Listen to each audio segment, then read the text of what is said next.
మానవ విలువలను హైందవ సంస్కృతి సంప్రదాయాలను పరిరక్షించేందుకు స్వామి పరిపూర్ణానంద చేస్తున్న కృషి హర్షణీయమని సినీ హీరో శ్రీహరి కొనియాడారు.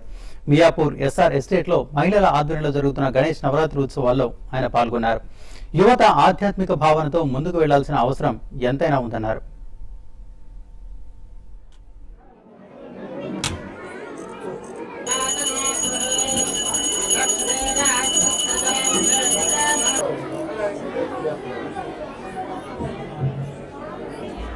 వెనకాల మీరు కూడా అండి కనపట్ల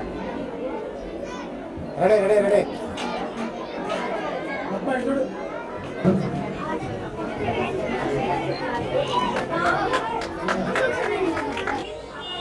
ఫంక్షన్లో పరిపూర్ణానంద స్వామి గారు మాట్లాడుతూ ఈ దేశానికి వైద్యం చేయాలి అంటే హోమియోపతి, అలోపతి, టెలిపతి ఇవి కాదు, ఒక గణపతి అన్నాడు. అలాంటి వైద్యం చేయడానికి ఇక్కడ ఉన్న మహిళా సంఘాల వాళ్ళు ముందుగా వాళ్ళ ముందుకు వచ్చినందుకు నేను వాళ్ళని మనస్ఫూర్తిగా అభినందిస్తున్నాను. హలో హైదరాబాద్ ఇప్పుడు షార్ట్ బ్రేక్ తీసుకున్నారు.